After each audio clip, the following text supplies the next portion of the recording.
Om-jnana-timirandasya Jnanam-jnana-shalakaya Chakshur-militam jena Tasmai Shri-gurave namaha. Namo Om Vishnu-padaya Krishna-pṛṣṭhāya bhutale Śrīmate Bhakti-vedanta Swami-niti namine. Namaste Saraswati Deve Gauravani Pracharine Nirvisesa Sunyamari Paschatya Desatarine Śrī-kṛṣṇa Caitanya Prabhu Nityananda śrī-acarya Gadadhara Śrīvāsavi Gaura Bhakta-vrinda. Hare Krishna, Krishna Krishna, Hare Hare, Hare Rama, Rama Rama, Hare Hare.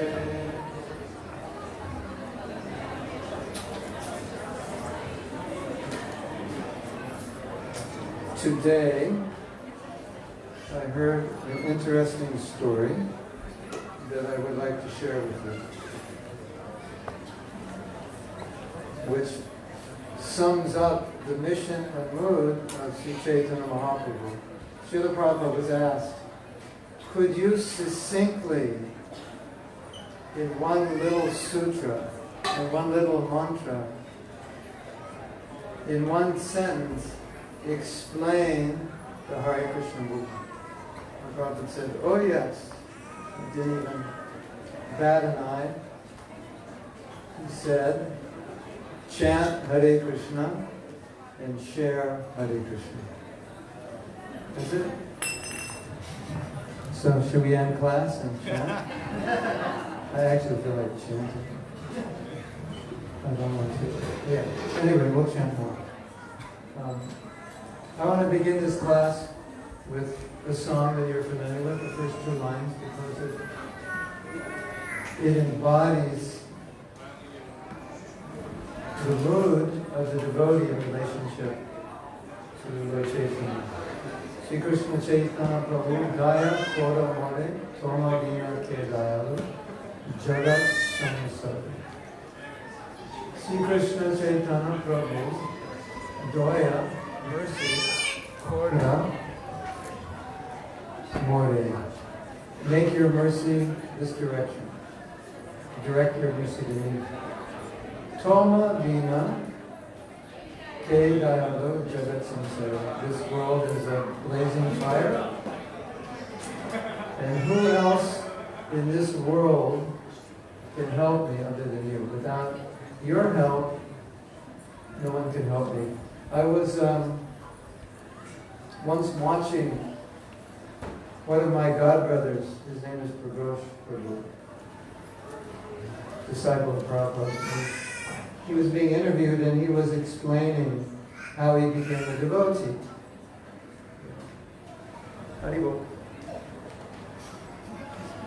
He was explaining how he became a devotee. And he said, I don't know. I don't understand how it happened. I can't explain it.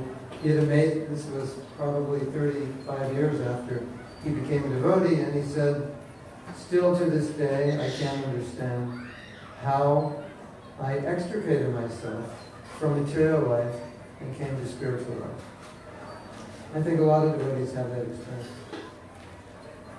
If they look at their lives before and after, and how they made that transition, it's quite miraculous. And often, we don't even know how it happened. This is how it happened. Tomā binā doyālu jagat-samsara. Without you, without your mercy, I can't do it. So, it's an act of inconceivable mercy. And what we call kripa. Kripa is Sanskrit for mercy or grace, or you could say blessing. So, I remember when I first began practicing Krishna consciousness, I was doing lots of kirtan, because the devotees had a center on the campus that I was going to school, and they did kirtan every day, on campus and on the street. So I was maybe doing more kirtan then than I do now. Kind of funny. So that kirtan is having an amazingly powerful effect on me. Unknown to me of what would happen, but it was working on me. And I became a devotee thinking that this kirtan, it's so amazing, it's so relishable and enjoyable. I just want to do it all the time. And then after a few weeks of living in the temple, they said, well, aside from chanting, we just want to let you know you're supposed to become a pure devotee. And they started explaining what that was, and I actually didn't fully realize what I was getting into. Well, what does a pure devotee mean? They don't hate anybody. They're not envious of anyone. They forgive everyone. They don't criticize anyone. They're not jealous of anyone. They're peaceful. They have integrity. There's a whole list of qualities. And so I was thinking, oh, I didn't know that. If I would have known, maybe I would have not moved in the temple. But now it's too late. I've given up everything. I'm living in the temple. And basically, they're telling me, okay, this is the path you're on, the path of purity. And so I'm looking at it like you might look at the Himalayas from the ground. We're going to climb that? No way. Well, for me, I was already a third of the way up the mountain, so what could be done? So, here I am, and here is the goal. So how do I get from here to here? That's called kripa, mercy. And mercy means a power that's given to us to be able to accomplish what we, by our own strength, cannot accomplish. So in this prayer, the devotee is saying, tomā binā doyālu, without your mercy, I can't do it. Then the next verse, the next line, patita-pavana-hetu tava avatara. Mosama patita-pavana-hetu. So this is very interesting, because this shows the mood of a devotee when he approaches the Lord, when he approaches Lord Chaitanya. What's his mood? Patita-pavana. Patita-pavana means one who is very kind to those who are low, the fallen, or one who is kind to those who don't have the qualification to achieve this high level of spiritual life. Patita-pavana-hetu tava avatara. My dear Lord, you descended as avatar for what purpose? To help those who are helpless. Patita-pavana. You're the friend of those who have no other, they can't do it on their own, so you've come to help them. And then the next line, Mosama patita-pavana-hetu. Sama means equal, and Mo means me, as far as I can tell. Have any Bengalis here? It must be me. Mo sama patita-pavana. You'll never find anyone equally as low as me. Mo sama patita-pavana. There's nobody as low as me. So what's he saying? He's saying, you came as incarnation to help those who are helpless. And there's nobody more helpless than me, so therefore I deserve your special mercy. So this shows the humility of a devotee, the attitude of a devotee. He doesn't think, oh, I'm very great, I'm very powerful, I'm very special, and I'm going to do this on my own. I'll just chant Hare Krishna, and in a few weeks I'll become self-realized. Which is what I thought when I moved into the temple, the ashram. I thought, give me 3 weeks, 2 months maximum, and I'll become self-realized. It didn't happen that fast. We're still working on it.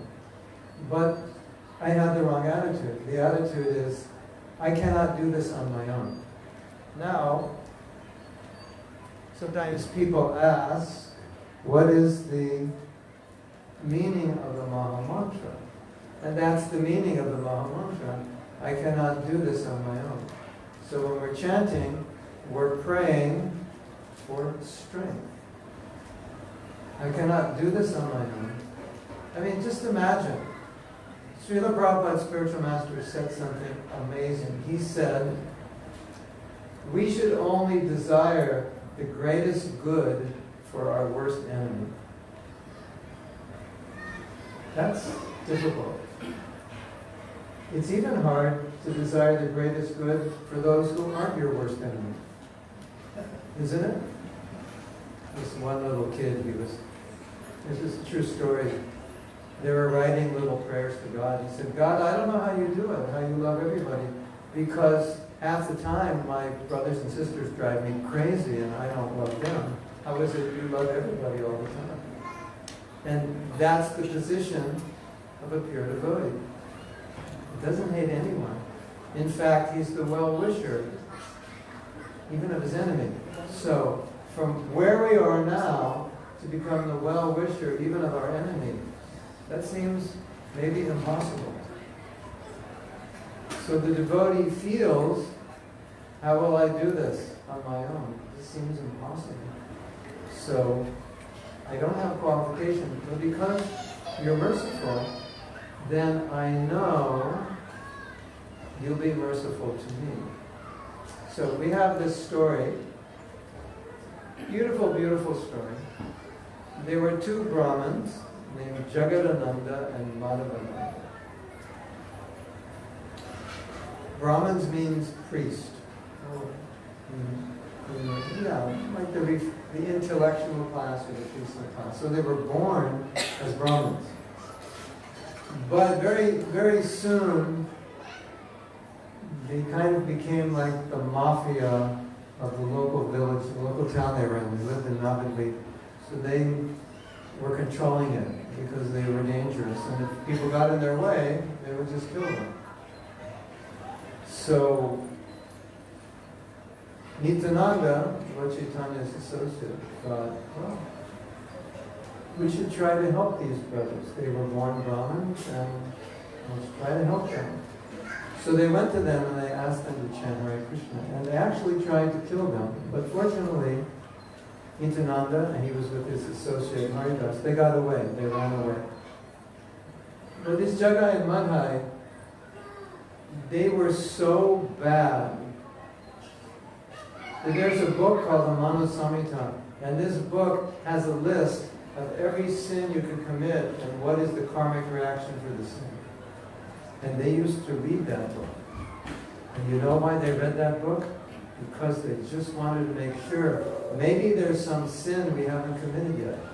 So they go through the book and they go, hey Jaga, they were like drunk all the time.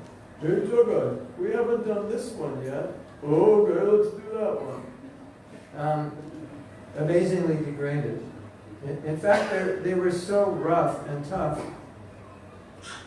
that when they were running after Haridas Ṭhākura and Nityananda Prabhu, trying to kill them, they were so drunk they couldn't catch them, and they fell over on the ground.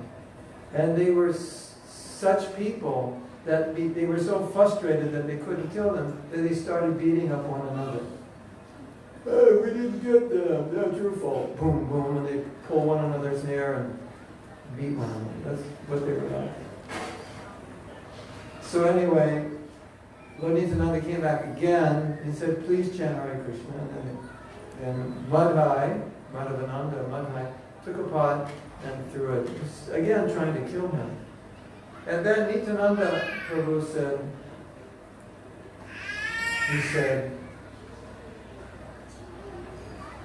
it doesn't matter that you're trying to kill me, but I request you, please chant Hare Krishna.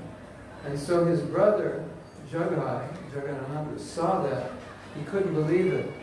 And Madhai was taking up another pot to try to kill Lord Nityananda, and Jagai stopped him. He said, can't you see he's a saint? And this message came to Lord Chaitanya. Lord Chaitanya came on the scene. Said, who is this Jagai? He's trying to kill my devotee. I will kill him. And Lord Nityananda stopped him. He said, no, don't kill him. Be merciful to him. And Lord Chaitanya said, Nitai, if you forgive him, I will forgive him. He said, yes, I forgive him. And Lord Chaitanya said, but you must promise now to chant Hare Krishna and become a sadhu. And somehow or other, they promised. But here's the most amazing thing that happened. So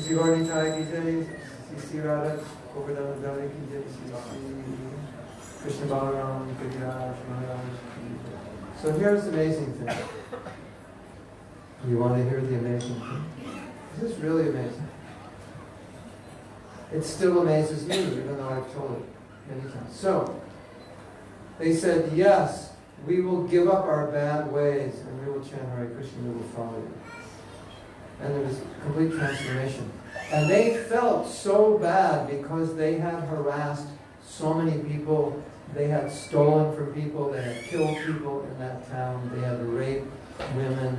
They felt so bad. They wanted to do something to rectify and pay back. So in those days, your bathtub was actually a river. You didn't have a bathtub or a shower. You went to the river. And you washed your body, you washed your clothes, you got your water. If you go to a village in India, you'll still see this. Haribol. Gauranga. So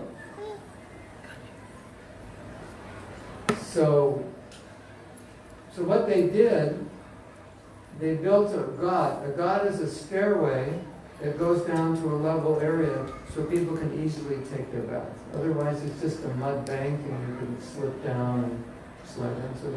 So they built this ghat.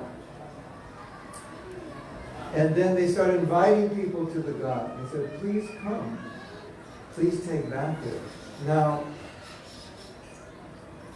basically, everyone in Navadvip hated them. As we say, they hated their guts. I mean, they really hated them because these two characters were terrorizing the city, so everyone hated them. And so people still, they heard that they became devotees, but they still had this vengeance in their heart because these people were so bad. So they were thinking, well, if they become devotees, then we can harass them and they won't do anything. So this is our chance to get back at them. We can do whatever we want. So people would come to them and harass them. You jaga-māyāre, you're the scum of the universe, I hate you. And then they would spit on them. Or someone would come and urinate on them, someone would come and slap you, I hate you, slap in the face. And they wouldn't do anything. The most amazing thing was, after that would happen, they'd be slapped or spit on, and they would say, please do it again, we deserve worse. Is that amazing? They came from the lowest position. You couldn't get any lower. They committed every sin that is known to man. And they went to this position where people were harassing them and they were saying, do it again, we deserve worse. So what they demonstrated was this kripa-shakti, this energy that comes from Lord Chaitanya when one gives oneself to bhakti, to the process, to the chanting, that although we cannot go this high on our own, by that kripa, by that mercy, it can happen, even to those who are not qualified for it. Now, what's really interesting about our Hare Krishna movement, as many of you may know, the movement started in America in 1965, and then it came to Australia when? 1969? Anybody know? 1970. I was just listening to my godbrother Charu Prabhu. He was in Sydney. He'd just been a devotee a few weeks, moved into the temple. And then the older devotees, one of them flew off to Hong Kong and one flew off to Fiji. And he was taking them to the airport. And he said, well, now that you're going, who's going to run the temple? And they turned to him and said, you are. And he'd been in the temple 2 weeks. true story. The history of Sydney. So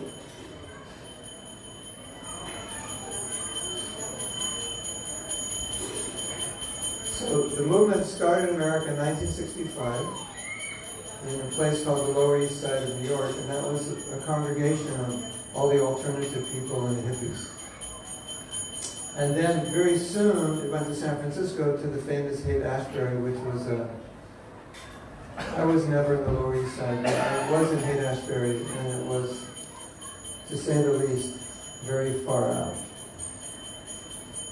And Prabhupada came there and into the midst of the hippies, and he said, okay, here are the principles. No drugs, which was, as I often say, they took drugs for breakfast, lunch, and dinner. So he's coming in and saying, no drugs, no illicit sex. That was like, forget it, impossible. No eating. And most of those hippies in those days were not vegetarian. They hadn't caught on yet. And no gambling, but that's not a problem. So, if you had to bet and you didn't know that this sadhu was coming from India, he's going to go to the Lower East Side of New York, and then he's going to come to San Francisco, Haight-Ashbury, and he's going to tell the hippies, don't have sex and don't take drugs. Would you bet any money that he's going to be able to do that? I don't think so. Yeah, you would bet money that he'll never do that. And guess what? Well, you know already. You don't have to guess. He did it. And I have personal experience because I was there with devotees who were taking so much LSD when they moved in the ashram, it took them all day to chant 16 rounds.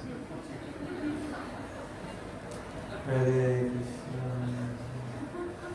Hare Krishna,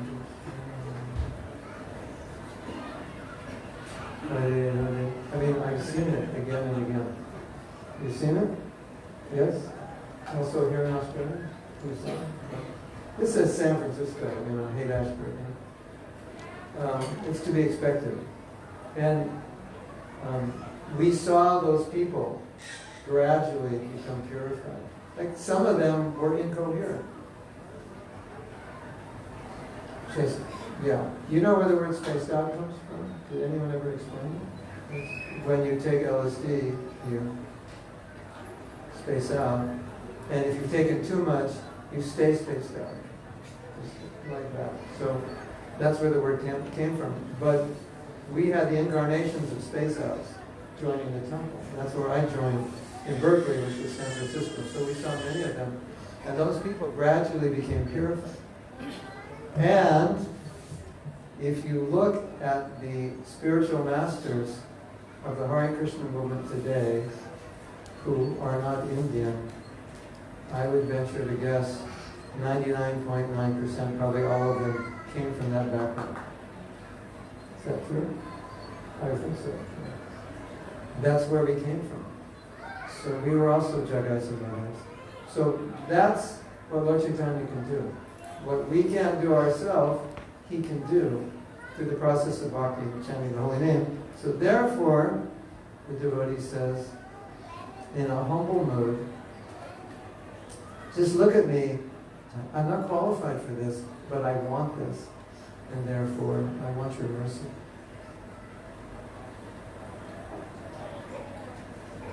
Hare Krishna. Okay, so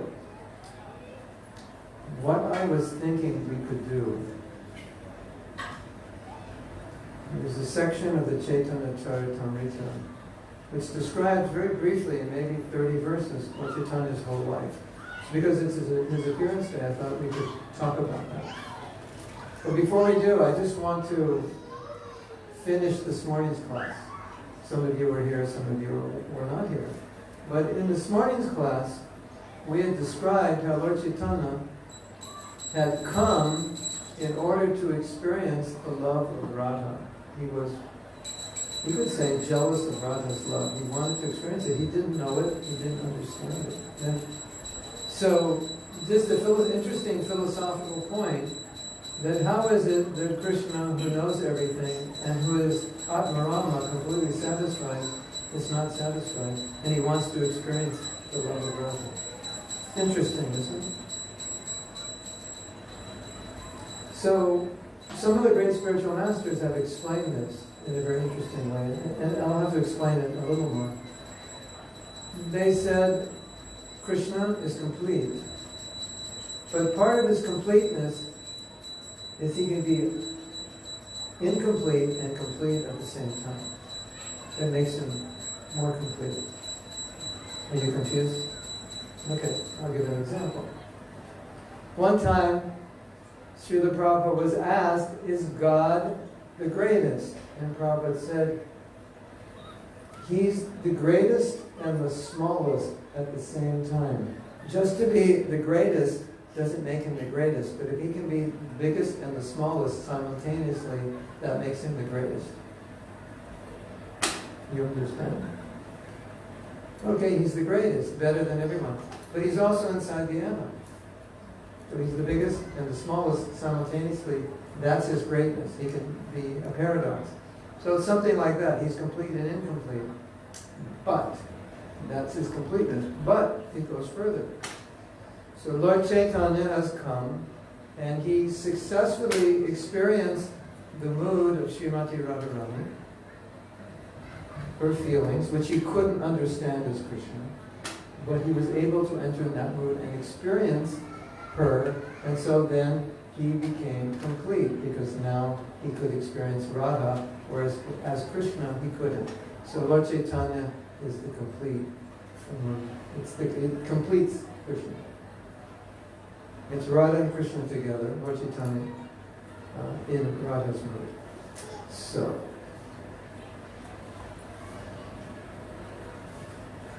Hare Krishna. So, I thought we could read, and just give me one moment to locate this.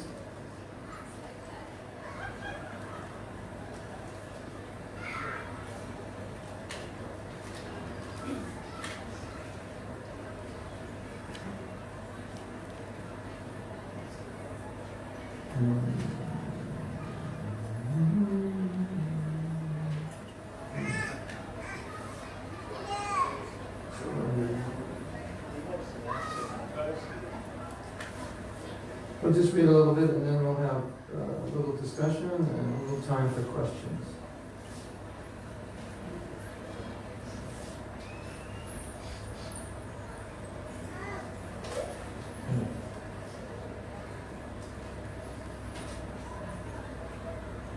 I shall personally inaugurate the religion of the age, Nam Sankirtan, which is the congregational chanting of the holy name. I shall make the world dance in ecstasy, realizing the four mellows of loving devotional service. I shall accept the role of a devotee, and I shall teach devotional service by practicing it myself. Unless one practices devotional service himself, he cannot teach it to others. This conclusion is indeed confirmed throughout the Gita and Bhagavatam. And then he quotes that Krishna descends to set the example, teach religious principles through his own example.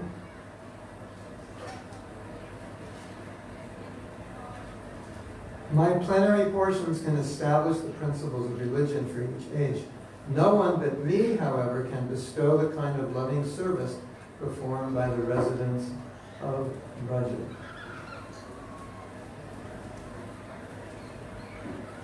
There may be many all-auspicious incarnations of the personality of Godhead, but who other than Lord Krishna can bestow love upon the surrendered soul? So, Krishna had come, and then Krishna had taught Bhagavad Gita, and the last teaching of Bhagavad Gita was, you should surrender. Surrender your life. Take shelter from me, surrender your life. And then Krishna disappeared. And there was a problem. Nobody did it. Now what to do? Chant Gauranga. Nobody did it. So then he thought, okay, we have to come back and we have to have a different program. We just can't ask people to surrender, we just have to give it to them. We'll just give them Krishna. Buy now, pay later. When Krishna came, he said, buy now, pay now. Chaitanya said, buy now, pay later. We'll give it to you, take it home. Try it out, and see how it goes.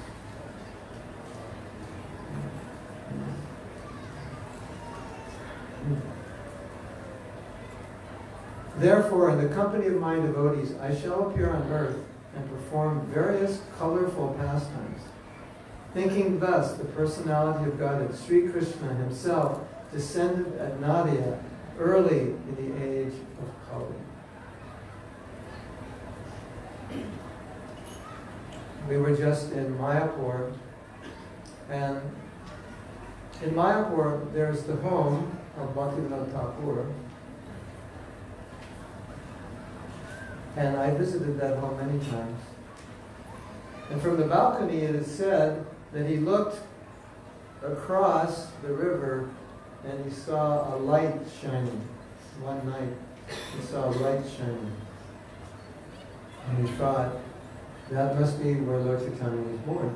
And it is said the next day or soon after, he saw Gauranga